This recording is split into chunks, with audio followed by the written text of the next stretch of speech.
We're in it.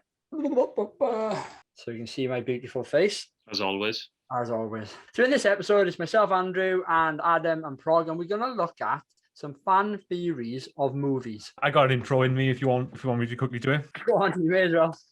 Today, on Rewind the Movies, we're going to be talking about some fun fan theories.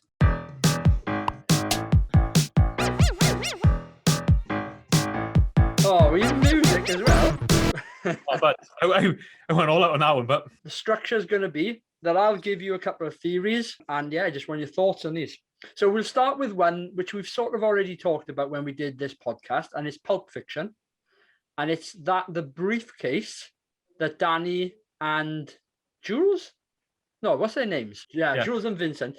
The suitcase that they pick up contains Marcellus Wallace's soul, and that's the reason he wears a band-aid on the back of his neck, because that's how his soul was taken out. I first heard that theory before the internet was around, but I always remember I was in my school. There was a teacher I had that was quite into his films, and me and the boys would talk to him about movies.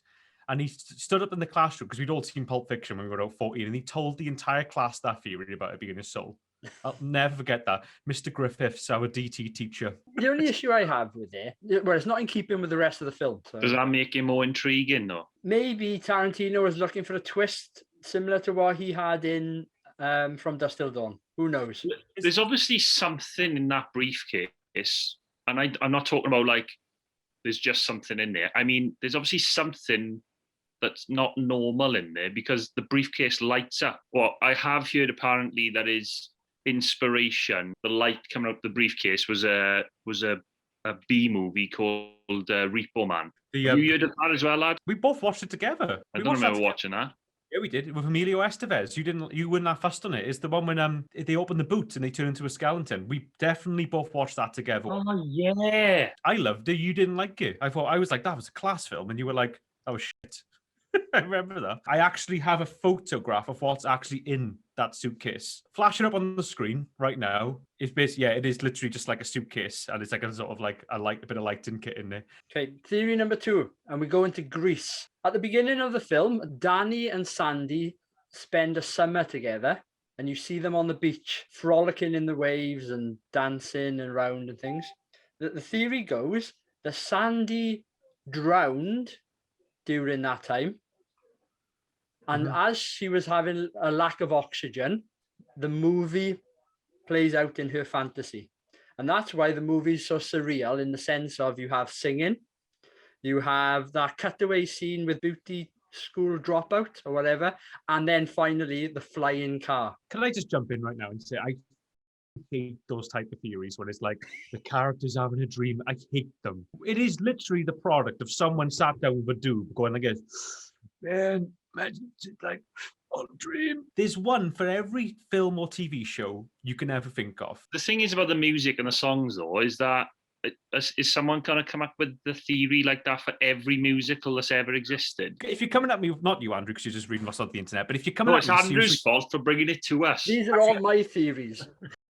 You, Andrew. But like, if you're coming to me with that theory, I'm just going to shut off straight away and not take it seriously. It pisses me off, those theories. Well, there goes the rest of my theories then. Theory number 3. Andy's mom in the Toy Story universe is Emily, who is Jesse's original owner. I've heard that theory before. I like the idea of the theory, but it's a bit too convenient for me, in my opinion.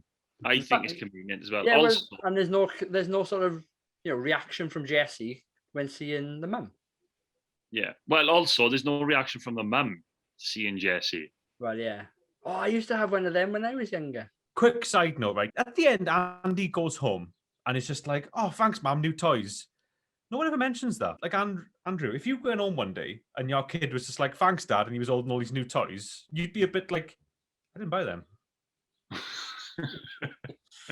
You'd be a bit weirded out by it, wouldn't you? You'd just be like... The other day, my oldest came home from nursery with a pair of sunglasses, and they definitely weren't hers, and she was adamant they were. There's an explanation for that. Obviously, your daughter's it's a complete thief. Yeah, she's 5-finger discount, isn't it? Theory number 4.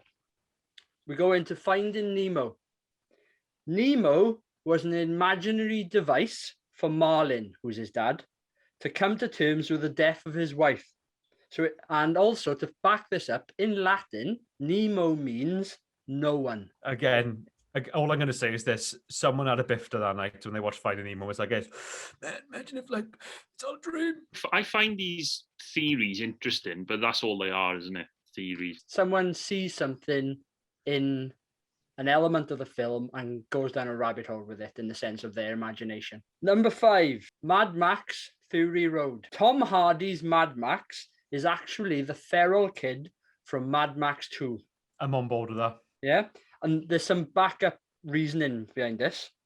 Max speaks mostly in grunts. Also, I think Mad Max 2, the kid narrates that, but as an older man. And then also Tom Hardy narrates Fury Road, or elements of it. I'm just going to say one thing now, right? Adam just says I'm on board with that because he cannot allow anyone else to play Mad Max apart from Mad Mel Gibson. I love Fury Road, right? Even though they had that absolute show Tom Hardy come in and replace Mel Gibson. I like that theory because, yeah, he's not Mad Max. I'll never think of Tom Hardy as Mad Max. It would have been better if it was just called Fury Road and it was about Furiosa and they completely just cut out all of Tom Hardy's scenes. You know, I disagree with you 100%. What does he add to it? He's Mad Max. He's not Mad Max. He's Mad Max. He's the feral kid from Mad Max 2. No, all you've done is just hear that theory, and you're like, "Yes, I'm on." That's it for me. And like sometimes Prog get instantly converted to something and a new idea. That is an ideology I'm on board with. Mad Max Fury Road is the best Mad Max film. So it's not. Mad Max 2 is the best one. It's not though. It is though. Mad Max 2 is the best one. It's not though, is it? It is the best one. Like I'd rather. We all know that Beyond the Thunderdome is the best one. And if you want to know Adam's further thoughts on this, check out our podcast on it. Yeah, it's just me and Prog arguing for 90 straight minutes.